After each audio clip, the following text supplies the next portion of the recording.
So today we're going to talk about large class logistics. So what is a large class? That really depends on your space, your coaching staff, etc. So if you've got a 10,000 square foot space and 3 coaches on staff, a large class from you might be 40, 50 people.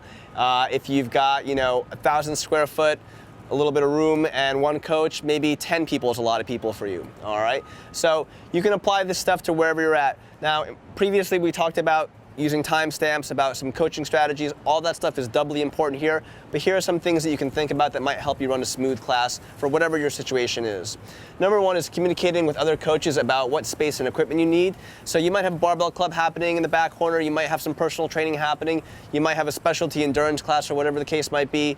So as my crew rolls in, I say, wow, I got a big class today. I'm gonna make a beeline, I'm gonna tell the coaches, hey, I'm gonna need these 2 racks. Do you mind moving over there? What you don't want to do is overwhelm the rest of your gym with your class. You want to make sure that you guys are communicating, that everyone's working together to get the most out of the space, okay?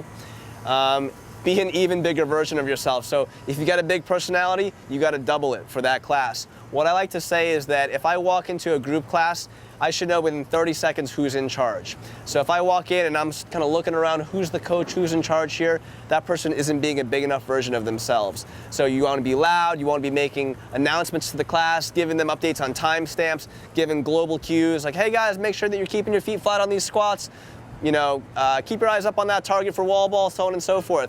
But you want to make sure that you are a big version of yourself so everybody knows you're the person in charge and you're the person to go to if they need help.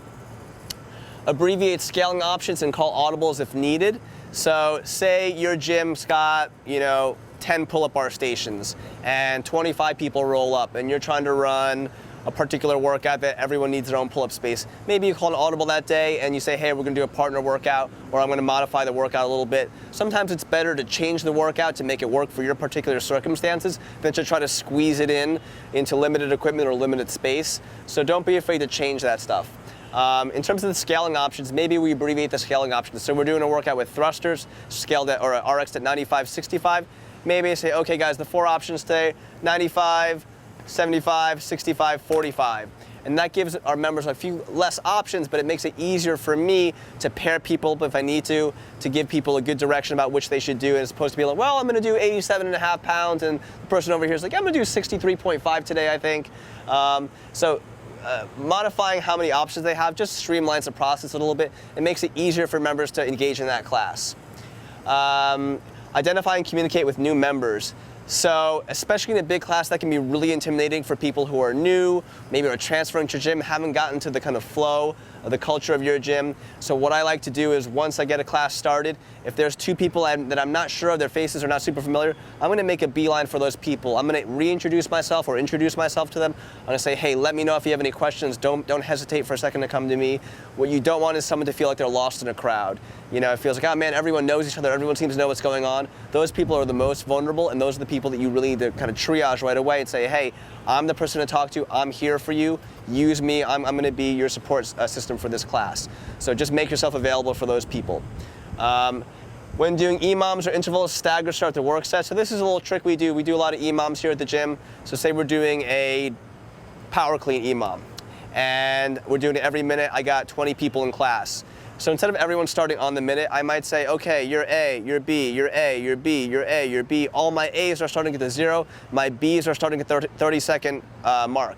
And what that does, it gives me more opportunities to see and correct movement. So instead of everybody going at the same time and me missing half that, I can see one person, boom, get some feedback. Move to the next person, I got a couple seconds for them to set up, boom, I can give them some feedback. And that just expands my coaching eye. So you and your team can sit down, think about different strategies for how can we get the most out of ourselves, how do we get the most of our coaching ability to work with large groups. You want to make sure that you don't feel like you're leaving people in the dust, or that, oh man, we're just overwhelmed, there's too many people here, we're just gonna kind of herd cats and do the best. No, your job is to coach. Doesn't matter if there's 2 people in class or 25 people in class, you need to make sure that you're communicating with every single person and doing whatever you can to give them the most out of their experience at your gym. So a couple things to think about: large class logistics. Again, what a large class is going to be different from place to place. The idea is have some sort of proactive strategy to make sure that your members don't feel like they're in a big class. A big class can feel small if you really are